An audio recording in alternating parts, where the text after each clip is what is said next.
Hey, this is Aaron, and today I'm in a 2020 Mazda CX-30. This is in the premium package with the all-wheel drive. This is a wonderful, wonderful little compact SUV. If you remember this from before, that's because I have talked about this before. I went to California last year and drove this when it first launched and was highly impressed with the stereo. Such a great stereo in this vehicle. The audio system is just perfectly done. That's because they literally designed the car around the stereo. Now, they didn't sit down and go, okay, here's the perfect Bose system. How do we build the car around that? But they did make fundamental changes to the vehicle's design in order to accommodate better audio. And that really, really pays off. You can drive around in this with the stereo cranked, and you will just be amazed. You won't hear the road. You're not going to hear other things. You're just going to hear that music, and you're going to hear every detail of it. So you'll start learning about audio compression and why I can't play this audio on YouTube and show you how awesome it is, because you can't capture it. And if you could, once you put it on YouTube, it's going to sound like crap anyway because it's been compressed 2 or 3 times. So the point is, you have to experience it. That's the only way to get it. They put the tweeters high.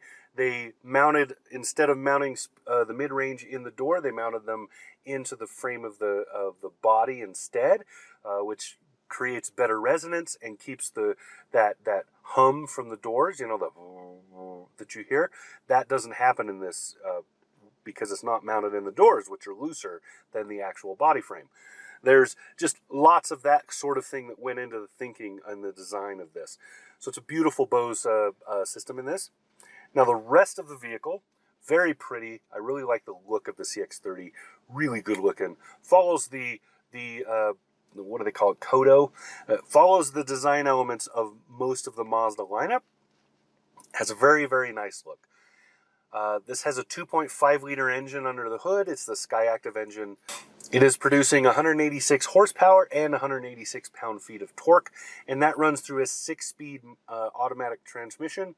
That transmission, this has paddle shifting. You can control it, but it is a beautiful match. The two go together really, really well. Also, I would like to point out, this is one of the few cars that I've been in where sport mode actually causes things to happen. When you put it in sport mode, the throttle becomes very, very touchy. It allows you to really control how much speed you're going to get out of the car, and the transmission, of course, becomes more aggressive in shifting. It just actually makes a change. Normally, sport mode mostly just makes you think that maybe there's something more happening, but other than the light changing on the dashboard, you don't really feel much. This, you definitely tell a difference. So very well done. Interior is nice. Good, big, roomy for the size of the car. Good size cargo space behind that. You can sit 3 across in the back, but with adults, they're going to be really squeezed kind of tight, because even with my 3 kids, they're kind of crammed. Not terrible, but not perfect. This is a compact size car. So 2 adults in the back, easy. More legroom than you would expect as well. So nicely done there. I really like the layout. I like the look of the car. I like the layout of the steering wheel. It's a very European sports look feeling steering wheel. So it just feels really good in your hands and looks really good. And then the controls are easy to understand, very quick. They minimize controls on the dash, which normally sucks because that means they put everything on the infotainment screen. But instead of doing that, they put everything just in a more compact, faster layout. So it's just easier to use, takes up less space. It does have a command knob for the infotainment, but the command knob is not terrible. This is one of the better systems for that. Some of it because it's just more limited. It doesn't have a whole lot that it can do. So nicely done car. There are some things I don't like. I don't like having the volume knob right next to the front seat passenger. It tends to get bumped and knocked, and it tends to get accidentally used. That's not a good thing. The head-up display does not give a whole ton of information. It's mostly just going to show you the speed that you're going. It really doesn't show you much after that. You can add one or two things here and there, but not much. Also, the center center instrument gate cluster does not sync with the nav, so you have no indication on your cluster or really on your head-up display when something's happening on the navigation. You have to look at that screen. That's a little bit of an annoyance. If you're going to have these elements, you should have those things going back and forth. So little things like that, but those are annoyances. Those aren't deal breakers in this vehicle. Everything about this vehicle is great otherwise.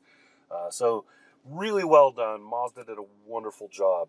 You're looking at about $31,370 delivered for this full package. This is the highest end. I don't think there's one or two options this doesn't have that you can add on, and that's it.